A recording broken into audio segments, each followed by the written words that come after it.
अस्सलामुअलैकुम व्यूअर्स, कैसे हैं आप लोग। उम्मीद है अल्लाह पाक के फजलो करम से खैरियत से होंगे। व्यूअर्स, आज की इस वीडियो के अंदर मैं आपको बताऊंगा chapter number 17 magnetism and electromagnetism के बारे में कि इस चैप्टर के अंदर कौन कौन से टॉपिक्स जो हैं वो सब्जेक्टिव और ऑब्जेक्टिव के हवाले से इंपॉर्टेंट हैं।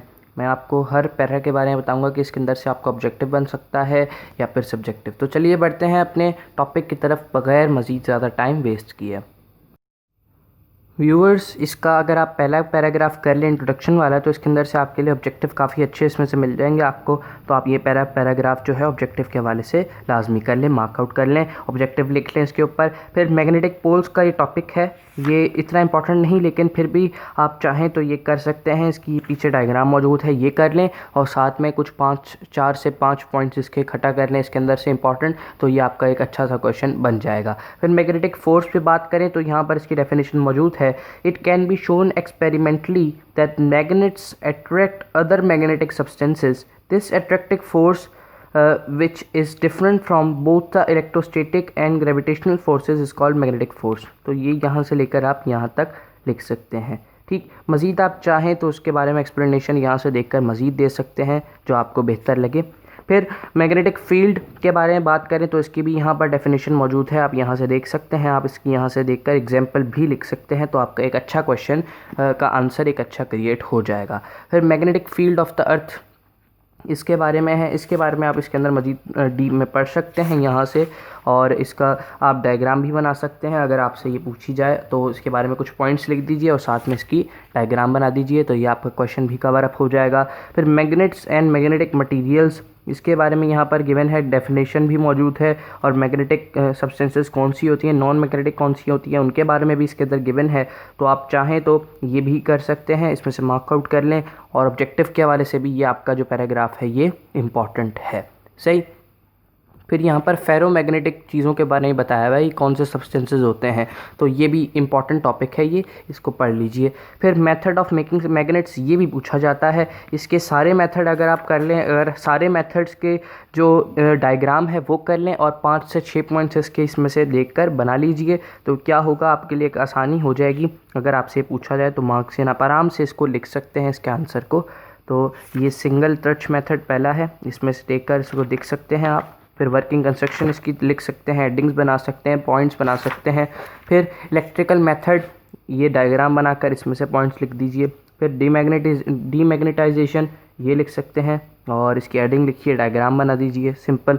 इस तरह से आपका ये क्वेश्चन जो है वो कवर अप हो सकता है। अभी इसमें से ये भी हो सकता है कि आपसे इनमें से कोई एक पूछ लिया जाए, तो आपको तीनों आने चाहिए। फिर मैग्नेटिक इफेक्ट ऑफ करंट, यहाँ से इसके बारे में आप कुछ मालूमात हासिल कर सकते हैं इन पॉइंट्स में से। आप चाहें तो ये पॉइंट सिंपल ये ना पढ़ें तो लेकिन आप एक नज़र पढ़ लें ऑब्जेक्टिव के हवाले से, और आप अगर क्वेश्चन के अंदर लिखना चाहेंगे, आंसर जो क्वेश्चन का लिखना चाहेंगे, तो वो आप ये 4 पॉइंट सिंपल लिख सकते हैं। ईजी पॉइंट्स हैं और इनको आप पढ़ लेंगे तो आपको खुद ही समझ में आ जाएगी। ये 4 पॉइंट्स हैं main.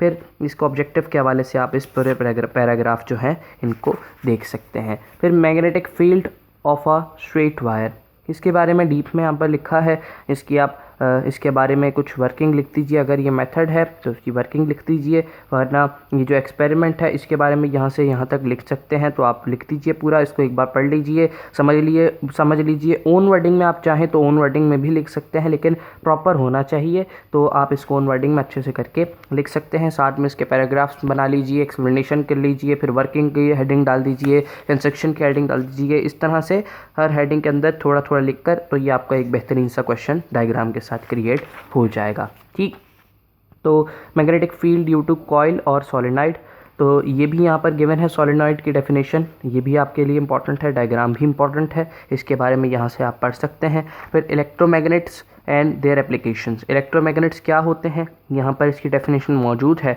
Such a magnet which can be energised by an electric current is called an electromagnet, ये आप पढ़ सकते हैं। इसके बारे में मज़ीद डिटेल में आप यहाँ से लिख सकते हैं, कुछ इंपॉर्टेंट चीज़ें हैं वो आप यहाँ से देख सकते हैं। फिर इसके एप्लीकेशंस, ये कहाँ पर यूज़ होता है, इंडस्ट्रीज़ में, इलेक्ट्रिक बेल में। इलेक्ट्रिक बेल पूछा जाता है, इसका अलग से क्वेश्चन बनकर आता है, यह आपने लाजमी करना है। फिर टेलीफोन रिसीवर, इसको आप कर सकते हैं थोड़ा बहुत, और फिर इसके साथ ही एलिवेटेड ट्रेन भी आप कर सकते हैं। और थोड़ा ऐसा करें, अगर आपको इसमें से इम्पोर्टेंट करना है तो आप ये लाजमी इलेक्ट्रिक बेल को आपने कतई तौर पर नहीं छोड़ना, इसको लाजमी आपने इलेक्ट्रिक बेल को करना है। बाकी इनको आप थोड़ा एक नज़र देख लें, कुछ पॉइंट्स बना लें इनके भी, और इस तरह से आसानी से आप खुद समझ के कर लें, ओन वर्डिंग में कर लें तो आपके लिए काफ़ी ज़्यादा डायग्राम के साथ अगर बनाएंगे तो आपके लिए काफ़ी ज़्यादा आसानी हो जाएगी इसको याद करने में। ठीक स्टूडेंट्स, एक गुर की बात मैं आपको बताऊं कि अगर आप लिख कर याद करेंगे और समझ कर याद करेंगे तो आपको जल्दी और आसानी से याद हो जाएगा और आप उसको फिर भूलेंगे नहीं। सही, तो यहाँ पर कुछ ये पैराग्राफ जो है ये आपके लिए ऑब्जेक्टिव के हवाले से इम्पॉर्टेंट है, इसको एक नज़र देख लीजिए। फिर यहाँ पर ये इसके साथ ही टॉपिक रिलेटेड है, इसको आप देख सकते हैं आप चाहें तो। और साथ में ये अब इम्पॉर्टेंट टॉपिक आ गया है, मूविंग कॉइल गैल्वेनोमीटर। गैल्वेनोमीटर का इंपॉर्टेंट टॉपिक है, यहाँ से आप गैल्वेनोमीटर के बारे में कुछ इन्फॉर्मेशन लिख सकते हैं, साथ में आप ये डायग्राम भी बना सकते हैं। तो आपको अगर गैल्वेनोमीटर का क्वेश्चन पूछा जाए आपसे तो आप उसकी यहाँ से कुछ इन्फॉर्मेशन लिख कर कम से कम आपके पास एक लेंदी पैराग्राफ इसका यहाँ से क्रिएट आपके पास होना चाहिए कि आप जो इसके अंदर अगर आपसे पूछा जाए तो आप लिख सकें। फिर आखिरी जो टॉपिक्स में है उनमें ये एम मीटर इंपॉर्टेंट है, वॉल्ट मीटर इंपॉर्टेंट है, इसके बारे में यहाँ पर कुछ इन्फॉर्मेशन गिवन है। तो इंपॉर्टेंट चीज़ें इसके अंदर हाईलाइट होकर लिखी हुई हैं, आप देख सकते हैं। यहाँ से शंट की डेफिनेशन, एम मीटर की डेफिनेशन क्या है, इसको अगर आप पूरा पढ़ेंगे तो आपको खुद समझ आ जाएगी। मार्क आउट कर लीजिए, साथ में इसकी डायग्राम भी बना लीजिए, तो ये आपका टॉपिक आराम से कवर अप हो जाएगा। आसान टॉपिक है। वोल्ट मीटर का भी इसी से इसके ऑपोजिट है और सेम चीज़ है ये भी तकरीबन, लेकिन थोड़ा बहुत इसमें डिफरेंस है। और लेकिन इसको याद करने का तरीका जो है वो सेम है, इसके अंदर भी आपने उसी तरह से मार्क आउट करना है और डायग्राम बनानी है, तो आपका एक बेहतरीन सा आंसर क्रिएट हो जाएगा। फिर इलेक्ट्रिक बेल की तरह एक और टॉपिक जो मोस्ट इम्पॉर्टेंट है, जो आपने करना ही करना है, वो है इलेक्ट्रिक मोटर का। और कंस्ट्रक्शन और वर्किंग की हेडिंग आपने इसकी बनानी है, और साथ में आप चाहें तो इसकी एक हेडिंग बना सकते हैं, the speed of rotation of a magnet depends on the following factors on which the speed of rotation of a magnet depend. इसकी आप एक हेडिंग बना सकते हैं और ये 4 पॉइंट्स आपने लाजमी लिखने हैं। कंस्ट्रक्शन और वर्किंग की हेडिंग भी आप पढ़ेंगे इसके अंदर तो आपको समझ में आ जाएगी कंस्ट्रक्शन के अंदर क्या लिखना है, फिर वर्किंग के अंदर क्या लिखना है, साथ में आप इसकी डायग्राम बना दें। तो ये आपका, अगर आपसे पूछा जाए क्वेश्चन लॉन्ग में अगर पूछा जाए तो आप ये आराम से बेहतरीन इसका आंसर दे सकेंगे।